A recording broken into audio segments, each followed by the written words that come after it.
নমস্কার বন্ধুরা, welcome to হুদীপ sports. আর এই ভিডিওতে তোমাদের জন্য থাকছে বেশ কিছু গুরুত্বপূর্ণ খবর। তো কোথাও যেও না, শেষ পর্যন্ত ভিডিওটা দেখতে থেকো, অনেক কিছু রয়েছে তোমাদের জন্য এই ভিডিওতে। এবং ভিডিওটা শুরুর আগে যারা যারা চ্যানেলে নতুন, প্লিজ চ্যানেলটাকে সাবস্ক্রাইব করে পাশের বেল আইকনটিকে প্রেস করতে কিন্তু একদমই ভুলবে না। তো শুরু করা যাক আজকের ভিডিওটা। যদি কথা বলা যায় প্রথম খবরটাকে নিয়ে, তোমাদের জানিয়ে দিই, সে খবরটা উঠে আসছে মোহনবাগানকে নিয়ে। তোমাদের জানিয়ে দিই, মোহনবাগান তারা এএফসি চ্যাম্পিয়ন্স লিগ 2 এ কোন কোন দলের সাথে খেলবে সেই নামগুলো কিন্তু ঘোষণা হয়ে গেছে, সেই দলগুলোর নাম।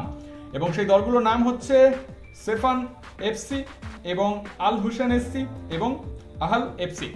এই দলগুলোর সাথে কিন্তু মোহনবাগান সুপার জায়ান্ট তারা খেলবে এএফসি চ্যাম্পিয়ন্স লিগ 2।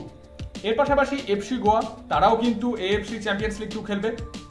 এবং তারা যে দলগুলোর সাথে খেলবে সেই দলগুলো হচ্ছে আল নাসার ক্লাব এবং আল জাওরা এসসি এবং এফসি ইস্তিগলল।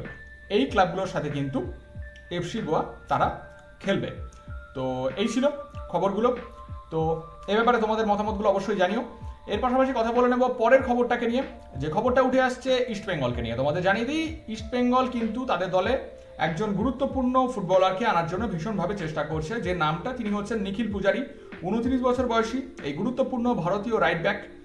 তো সবকিছু ঠিকঠাক থাকলে নিখিল পূজারি তিনি কিন্তু আসতে পারেন ইস্টবেঙ্গলে, এরকম একটা খবর কিন্তু ঘোরাফেরা করছে।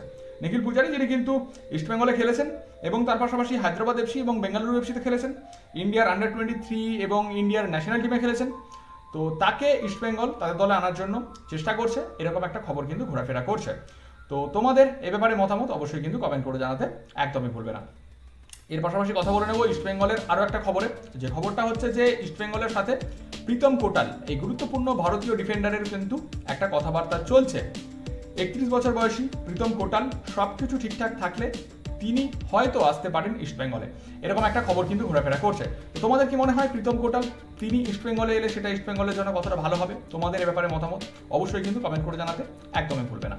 তো এই ছিল খবরগুলো। ভিডিওটা ভালো লাগলে অবশ্যই লাইক আর শেয়ার করে দাও এবং তার পাশাপাশি কমেন্ট করে তোমাদের মতামতগুলো অবশ্যই জানিও। এবং আমাদের চ্যানেলটিকে সাবস্ক্রাইব করে পাশের বেল আইকনটিকে প্রেস করতে কিন্তু একদমই ভুলবে না, তাহলে এরকম নতুন নতুন খবর আমাদের চ্যানেলে তোমরা সবসময় সবার আগে পেয়ে যাবে। দেখা হচ্ছে খুব তাড়াতাড়ি নতুন একটা ভিডিওতে। ততক্ষণের জন্য ভালো থেকো আর দেখতে থেকো হুদীপ স্পোর্টস।